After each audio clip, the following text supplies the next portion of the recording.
Hi there everyone and welcome back to my channel and welcome to another Should You Pull video for Dissidia Final Fantasy Opera Omnia. Literally just got back from Final Fantasy TCG tournament, but I wanted to make sure I got this video out for you just in time for Jecht and Lulu's banner. And this is going to be an interesting banner because it's a little bit different to others that we have. Lulu is going to be the featured character, but she isn't the character that gets the EX this time around. That character is going to be Jecht.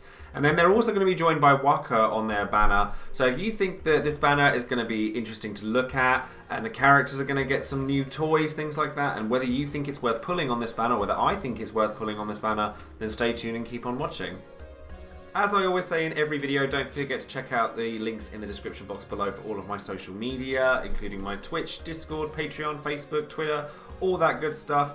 Don't forget to check out DissidiaDB.com for all of their amazing information, as it's a resource I use very frequently in my videos. And always, always, always go and check out all of the other content creators for Opera Omnia, as there's so many of us out there. We've got a brilliant community. Make use of it. And I would like to point out that I'm actually getting very dangerously close to 10,000 subscribers, so definitely share some of these videos out to anyone that you know who loves Opera Omnia and wants to learn a little bit more about the intricacies of the game, or if you're just getting into it or you want to get someone into it, then get them to check out my beginners playlist for the game. So we're going to start with Wakka, who is probably the least interesting character to most people on this banner, as he hasn't had a rework or anything, he doesn't get any X weapon or anything, but that being said, he'll be quite useful for the event that he comes in. So if you're going into the banner not really knowing what you want, then all three of the characters are going to be really useful to you for the event itself. So Wakka has a blinding attack and dark attack, which with his passives and everything will give him 2 turns of blind. It's a brave HP attack, and then he gets a brave attack plus, which is nothing special. His level 58 of crystal power is that he'll give the party a little bit of everything as long as he's being buffed. And then Great Daring gives him a huge max bravery buff. And then, yeah, because you've got it on the 60 awakening, it grants a lot of the benefits to the entire party, which is great. So you've got just lots of nice things, just buffs and brave batteries and things like that, which, as you'll see as we go into the banner, brave batterying is going to be really, really useful to a particular character on this banner. So I wasn't sure which character I wanted to start talking about next, because obviously we have a new character in Lulu and we have a different character with a rework and an EX in Jecht. But I'm going to start with Lulu because I think it will be a little bit shorter, because the rework and the EX is going to take a long time. But Lulu is an actually very interesting character in that she doesn't have an EX when she comes out, so you must disregard everything you can see. The Faraga Fury is her EX attack, but we're not going to be getting that for a little while yet, so ignore that for the time being. But what she is a fire character. All fire, everything is fire. She makes your party fire, she makes your opponents have less fire resistance. She does fire damage, she makes it so everyone does fire damage. It's all about fire. This whole banner is very, very fire heavy. So what her attacks do is her Stinger Mog and Fire Member. So Stinger Mog we'll talk about first. A Stinger Mog will put your opponent's fire resistance down and make it so that'll be for 4 turns if you have the 15 CP passive. And then with the 55 CP passive, you'll get a Brave HP attack out of it. And then while you have both of her attacks give her a frame buff called Dollmaster, which will trigger all of her various buffs. So like Dollmaster attack speed, moderately raised attack and speed while Dollmaster is active, raises her max bravery and attack while Dollmaster is active, as you can see on the screen. And it also provides a 40% max brave aura to the entire party while Dollmaster is active, which is lovely, as we all know. You know, max brave buffs when you're not having to take up any slots for them in your buffs is great. We like that very, very much. And she's just there to try and get as many stacks of Dollmaster as she can. And they do last a while. It's not like Golbears where, you know, unless you're using the EX repeatedly, you're going to lose the buff. It's more like Agrius, where as long as you're using her skills, you will keep up Dollmaster for as long as you can. But when you get 5 levels of Dollmaster, so when it's at its maximum stacks, which means her attack is going to get higher with each one as well, then both of her attacks get plus versions of themselves. So Stinger Mog, for example, becomes Stinger Mog Plus, which then makes it an AoE attack that deals HP damage, sort of split across the board, and it's got an 150% overflow, which is really quite powerful. If you're bearing in mind the fact that she's got loads of like bravery coming off of herself through her aura, through her buffs, through all of this, and then if you've got a different character in your party, there's an ideal character for this party that you could replace Wakka with if you have them, and I'll get to that later. you're just going to have... She's going to have really high max bravery, and she's going to be dealing a lot of damage, and she can exceed max bravery up to 150% on both of her attacks, provided that she can, you know, get to that point in the first place where she's dealing ridiculous amounts of AoE damage. But the thing with Lulu, before I go into her other attack as well, is that, as I said earlier, it's all fire related. Everything is fire damage. If you come up against an enemy that resists fire, you will not use Lulu ever. Because her fire resistance down is going to make it so that it's kind of neutral damage, where the point of her is to enchant the party with fire using Fire Mumba. Because as you can see here, Fire Mumba is, like, without any of its additions, is just going to be a Brave HP attack. However, if you have Fire Mumbas, if you have a 35 CP, it gives Fire Enchanter the entire party for 6 turns and grants a little bit more of a Brax Bravery buff to herself, which is nice. But then, you know, both of her weapons make it so that Dollmaster is really quick to kind of get the stacks up to 5 so that you're getting the plus versions of her attacks.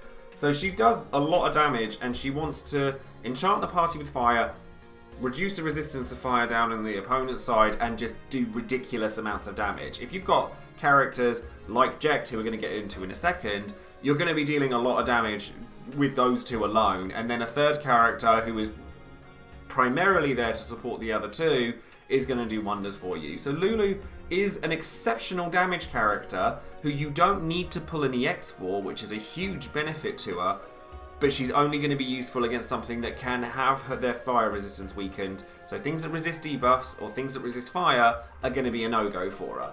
In certain situations she's amazing, in other situations she's not very good at all. So now I'm going to talk about the EX-based character in the banner, and that's going to be Jecht. And Jecht also gets a rework this time around, which really does make him quite strong, actually. Like, Jecht was always, he's okay, he's not too bad, but he was never anything special. But his rework actually brings a lot of force to him. He's very linear as a character. He does one thing and one thing alone, but that doesn't mean he's bad, because we've just had Sephiroth, and Sephiroth does pretty much just one thing and does it really well as well. But as you can see, like, when he gets his rework, he starts to revolve his kit around a new buff that he gets called Ultimate Resolve. And what that does is, if you break something while you have that buff up, he gets a free turn. Very similar to Lightning. You kind of have to imagine that, like, Sephiroth and Lightning had a baby and it was Jecht, like, in a very weird parallel world.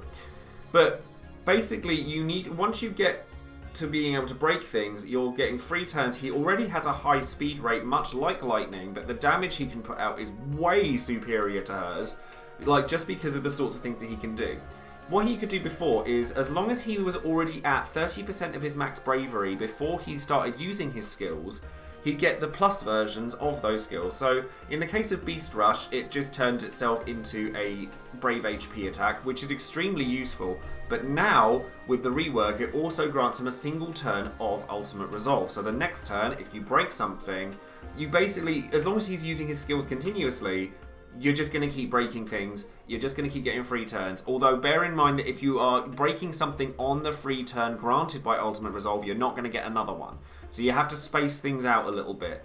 So you just can't, like, don't just blitz 1, 2, 3, 4, 1, 2, 3, 4. With this, and because of this, he's very much a single target character. He's not particularly good at clearing trash waves. So getting to a boss can be a bit of a slog for him. So you just kind of have to bear that in mind. But Ultimate Resolve, not only does it give him this ability to break things and give him free turns, it does also raise his bravery and gives him bravery gen, which is probably the most important thing about it, because if he's got enough bravery when he starts his turn, he's going to be able to get the plus versions of his effects anyway, like, just without actually having to do anything, and that's an incredible thing. And then Jecht Plus, the biggest thing about Jecht Plus was that if you had the plus version of it, it would attack a second time. It would repeat itself twice. So if we look at his gear, then what would happen is, oh wait, hold on. Where is it showing me that? There we go. It's saying it on the gear. I was right. So when you use his gear, his 35 CP passive is that it turns Jecht into Jecht Plus, which means that it gets to use itself twice. It's also, as you can see in his command abilities, a fire attack. So you can see where I'm going, where I say this banner is very, very fire heavy. So what it also does now is it now has Brave Overflow up to 150%, which is great. It also grants Ultimate Resolve for a turn, and it extends all the buffs that he has, except for Ultimate Resolve, after using Jecht Slash, which is great, and then he gets Brave Attack Plus, which is just a nice, just extra Brave Attack. He doesn't have an HP Attack Plus straight away, unfortunately, but that can be solved. It just happens to involve pulling his EX, which isn't going to be the easiest thing for everybody to do. But that being said, if we're looking at Jecht, the chances are we're probably going to be wanting to look at his EX weapon anyway, because let's face it, if you're not pulling for Lulu, you're pulling for Jecht EX, and that's what everybody's going to want in the banner. So let's have a look at that. Now the EX weapon for Jecht is going to give him the attack Meteor Shot, which is pretty stonking great, actually. So it's going to be a 4-hit melee Brave HP attack, which is pretty standard. Has Brave Overflow, which is great, and it has splash damage to all the other targets on the field. And the big thing with this one is that it grants Ultimate Resolve for 6 turns. Now it doesn't sound like much, but because it has a normal recast rate, and because the other attacks that give him Ultimate Resolve only give it to him for 1 turn, this basically makes it so that once you've cast Meteor Shot at least once, you're going to have Ultimate Resolve up pretty much indefinitely. So you've got to bear in mind that because you only get it for the 1 turn from the other attacks, there's a good chance that you broke it in the turn that you got that buff, so the chance of you being able to get it straight away again is going to be quite minimal. So having the buff up for 6 turns rather than just 1 makes a huge difference to him. And it actually, some of the stuff that you get from his buff, like the buffs you get from him by limit breaking his weapon, actually make quite a big difference for him. And it's because it gives him that one thing that we want him to have, which is an HP Attack Plus, which is the one thing that Sephiroth, is probably his biggest competitor right now, doesn't have.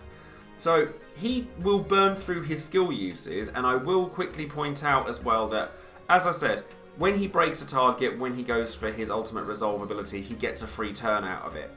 Unlike Lightning, however, so unlike Lightning when she uses her army of 1, she gets free skill uses on her stuff. Sephiroth gets free skill uses on his stuff when he uses Black Materia. Jecht doesn't get that.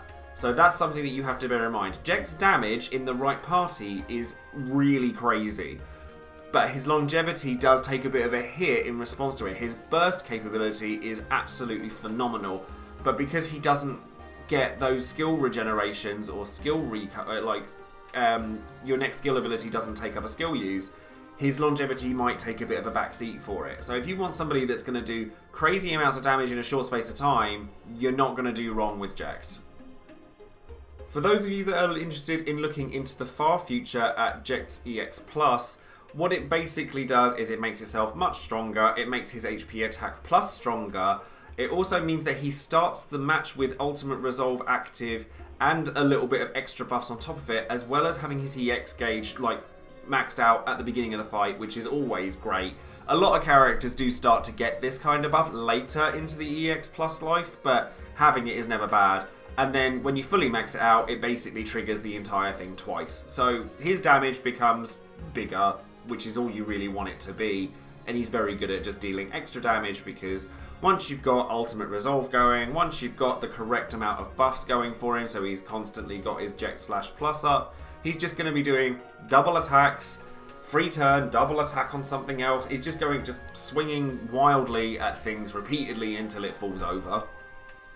So in terms of returning for the future, the next time we can really look forward to Jecht getting his EX again is actually really quite a way away, in that, well, Lulu's going to get her Lost Chapter, which means that she's going to get her EX Plus at the same time that he does. And as you can see, we're right at the bottom of JP's sort of schedule, so we're looking at a good 10-11 months before we see Jecht and Lulu again. However, this time around Lulu's EX comes around and it goes into EX Plus, just like the one I explained for Jecht, and hers is very strong as well. Like, she becomes a very, very high damage kind of fire mage as she is now. She just keeps up. She does, I believe, 5 brave HP attacks with her magical cactuar, which we'll have a quick look at. There you go. Yeah, 3-hit fire AoE magic attack executed thrice, but I believe if we look at the EX Plus, it can also, it just keeps going. It's just going and going and going. So she does a lot of damage, and then so does Jecht, but yet again, pretty much locked into fire. The thing I'd like to point out when it comes to Jecht is that he is a lot pickier than some characters when it comes to which team he wants to sit in.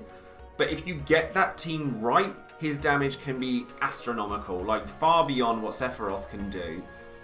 but Sephiroth's a bit more well-rounded and he's slightly less selfish than Jecht. Jecht is the 100% definition of a selfish damage character because he doesn't provide anything to the party whatsoever apart from the fact that he just does damage. And he relies on being supported as opposed to supporting others before he can really reach his full potential. Do also want to give a big shout out to Inkwelder and the Tombury Troop because they've given us these fantastic infographics once again for Lulu and Jecht, so I shall quickly show you those on the screen now. And in the case of Lulu, as you can see, it's all of the percentages and everything that I've not stated or Dissidia DB hasn't stated are written just here. So if you wanted to get into the specifics of the maths behind everything, then that's all presented to you here. And his recommendation, or their recommendations, are very similar to mine. If you've got fire-based characters like Jecht or Vivi or anything like that, her damage potential is massive and she makes the damage even stronger. If you use Ifrit, I failed to point this out earlier, but if you're using Ifrit and non-elemental teammates, then the fire enchant across the party will give you ridiculous damage, and you don't have to pull for an EX for her, and that's always a benefit. And then in the case of Jecht, as I said, there's going to be characters that work very, very well with him, and I will talk about one of them in particular in a little while. But he loves his auras, he loves being boosted, he wants to be supported, but he is a selfish character. He doesn't do anything for the party other than just he does more to the opponents than to anybody else, and that's what he's there to do. And because all of his stuff is very kind of focused and linear, he's not very good for clearing trash waste beforehand in an efficient method that doesn't use up his skill uses, and his longevity can suffer because of it. So do I feel, at the end of the day, that Lulu and Jecht's banner is worth pulling on? This one's a little harder than just to say yes or no. It depends entirely on what else you have. If you have a character if you have a really strong physical damage character like Sephiroth, who is probably the closest comparison to Jecht, and is currently available as well, then no. Personally, I wouldn't pull for Jecht if you already have Sephiroth, because they fulfill a very similar function. And while there are pros and cons to both of them, you only realistically need one of them for future content. And I believe, personally, that Sephiroth is the more well-rounded character, despite the fact that Jecht can actually do more damage than him. If you don't have Sephiroth, then this banner is pretty good, actually. Like, it's really good, in fact. Because in a vacuum, this banner's amazing. Like, all three of the characters benefit each other greatly. If you want like two characters from FF10 that go really well together, Lulu and Jecht are brilliant. I won't be pulling on this banner because I'm not particularly keen on characters that are locked to a single element like Lulu. And for that reason, I don't plan on pulling on Jecht because I have Sephiroth, I have Renoa, I have damage characters coming out on my backside. I don't need him, basically. So if you have Sephiroth or a character like him, like Cloud or Furion, then I would suggest against pulling for this, especially considering we've just come off the tail end of a huge number of banners that were like must-pull banners. Then I wouldn't pull on this one. I think that Jecht is very good, and I don't think that he's bad by any means. But if you haven't got, and as I said, if you haven't got anything else like him, then yeah, he's really good. One thing I will point out though, and I think that it's very important, is I talked earlier about a particular teammate that makes Jecht significantly stronger, and it's Lena. Now I do actually have Lena, but I'm still not going to be pulling for Jecht because I have Sephiroth. But that being said, Lena's buffs that will give him her brave regen, in which is already very high, stacked on top of the ultimate resolve brave regen that Jecht gives to himself, means that he will almost guaranteed start his turn able to Jecht /plus off the bat, or use his plus abilities, versions of his abilities straight away. So if you have Lena and don't have a physical DPS character that's as strong as he is, then Jecht is definitely worth picking up. In terms of EX pluses, the same thing applies. Like, I honestly would be more inclined to pull for him the second time around when you have Jecht and Lulu together, because I'd rather have a good chance of pulling either one of them and be happy about it, as opposed to get Jecht now and then want Lulu and then get Jecht again. I wouldn't want that to happen. So my recommendation, generally speaking, if you have Sephiroth, Cloud, Furion, a physical damage character that is keeping up with the meta and looks like it's got a nice future ahead of it, no, I would not pull on this banner.